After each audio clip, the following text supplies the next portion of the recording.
دریائے فرات کے کنارے اگر کتا مرے گا تو حضرت عمر رسپانسبل ہوں گے تو وزیر اعلیٰ کیسے رسپانسبل نہیں ہوں؟ یہ جو گٹروں کے ڈھکن ہے، میں روز رات کو بیٹھ کے چیک کرتی ہوں کہ کس جگہ جو ہے وہ گٹر کا ڈھکن نہیں ہے۔ حضرت عمر اپنے دور خلافت میں رات کو بیس بدل کر پھرا کرتے تھے صرف یہ چیک کرنے کے لیے کہیں کوئی بھوکا تو نہیں مار رہا، کسی کے ساتھ زیادتی تو نہیں ہو رہی، اور تم اپنے دور خلافت میں رات کو گٹروں کے ڈھکن گنتی ہو۔ حضرت عمر کا انصاف انسانوں کے ساتھ جانوروں پر بھی تھا، اسی لیے کہا تھا کہ فرات کے کنارے کتا بھی مار گیا تو عمر اس کا ذمہ دار ہے، اور تمہارے دور خلافت میں بنا کسی جرم کے انسانوں کو ہی مارا جا رہا ہے، تو پھر تم کس حساب سے یہ دعوے کر رہی ہو کہ تمہارا طریقہ کار جو حکومت کا ہے وہ حضرت عمر سے ملتا جلتا ہے؟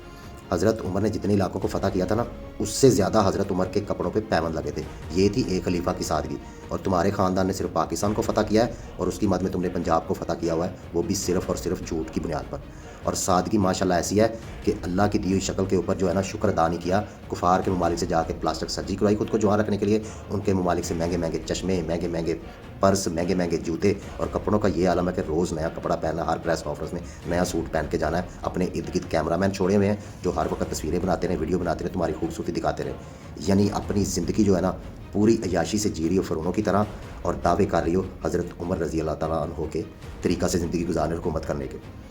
حضرت عمر کو اللہ رب العزت کے نبی محمد صلی اللہ علیہ وآلہ وسلم نے دعا سے مانگا تھا کہ یا اللہ عمر یا ابو جہل سے کسی ایک کو اسلام کے دائرے میں داخل کر دے، ہمیں طاقت ملے گی، یہ بہت بہادر ہے، اور وہ دعا پوری ہوئی تھی حضرت عمر کے حق میں۔ اور جب حضرت عمر نے اسلام قبول کیا تھا نا، اور صحابی چھپ کے عبادت کرنے لگے تو نبی نے کہا تھا اب چھپ کے عبادت نہیں کرنی، سر عام کرنی، میرے عمر نے اسلام قبول کر لیا۔ اور حضرت عمر نے کفار کے گھروں کے سامنے کھڑے ہو کر کہا تھا ان کی عورتوں سے، اگر تم بیوہ نہیں ہونا چاہتی تو اپنے خاوندوں سے کہہ دینا کہ آج کے بعد میرے نبی کی شان میں گستاخی مت کرنا، کیونکہ عمر نے ان کے ہاتھ پہ بیعت کر لیا اور اسلام قبول کر لیا۔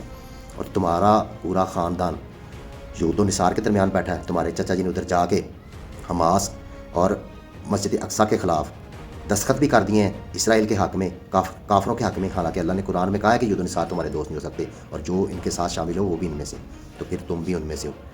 تو پھر تم کس حساب سے یہ دعوے کر رہی ہو؟ حضرت عمر جب اپنے گورنر بھیجتے نا دوسرے علاقوں میں تو ان کو کہتے تھے آج کے بعد مہنگا لباس نہیں پہننا، تمہاری چوکھٹ کے دروازے ہر وقت کھلے رہیں، کسی کو ناانصافی نہ ہو اور کوئی کاروبار نہیں کرنا، اور تم سب سے پہلے چیک کرتی ہو کون سی عورت ہے جس نے زیادہ طلاقیں لی ہوئی ہیں، جس نے اپنے بندوں کی زندگی اجیرن کی ہوئی تھی، اس کو وزیر مشیر بناتی ہو، تو پھر تم کس حساب سے دعوے کر رہی ہو کہ تم حضرت عمر کے طریقہ سے حکومت کر رہی ہو؟ اگر اس طریقے سے کوئی دعوے کر سکتا تھا نا، غیب تو اللہ جانتا ہے، لیکن میں کہتا ہوں اگر کوئی دعوے کر سکتا تھا جو ہمیں نظر آیا تو وہ عمران احمد خان نیازی ہے، جس نے UN میں کھڑے ہو کر کہا تھا My belief is La ilaha illallah, there is no God but one, and we will fight. جس نے امریکہ میں کافروں کے سامنے بیٹھ کے کہا تھا نو مور، جس نے کہا تھا انصاف ایک جیسا ہوگا، جو سادہ لباس بھی پہنتا تھا، شلوار قمیض پہنتا تھا، جو غریبوں کے ساتھ بیٹھ کر دال روٹی بھی کھا لیتا تھا، اگر وہ یہ بات کرتا تو ہم مان لیتے، اس کو اٹھا کے جیل میں پھینک دیا ہے، پیچھے رہ گئی ہم عوام، ہماری بات چھوڑو، اللہ نے قرآن میں کہہ دیا ہے کہ اس قوم کی حالت نہیں بدلوں گا جو اپنی حالت خود نہ بدلے گی، اور ویسا ہی حکمران دوں گا جیسے وہ خود ہے، بس جیسے ہم خود ہیں نا ویسے ہی حکمران تم جیسے ہم کو ملے ہوئے ہیں، عمران خان جیسا حکمران ہم کو نہیں ملنا، کیونکہ ہم خود ہی ٹھیک نہیں ہو رہے۔ میں نے تو آج اللہ سے یہ دعا کی ہے کہ یا اللہ اگر عمران خان ٹھیک ہے نا، اس کی غیب سے مدد فرما، یا ہمیں اتنی ہمت اور طاقت عطا فرما کہ ہم اپنے حق کے لیے اٹھ کھڑے ہوں اور ہمیں عمران خان جیسا سچا دلیر لیڈر ملے، مرد لیڈر ملے، ورنہ ہم پہ ان طلاق یافتہ عورتوں نے حکومت کرنی ہے، کیونکہ ہم خسروں سے بھی بدتر ہیں۔ نہ آج تک کبھی کسی کے سامنے جھکا ہوں، دعائے اللہ کے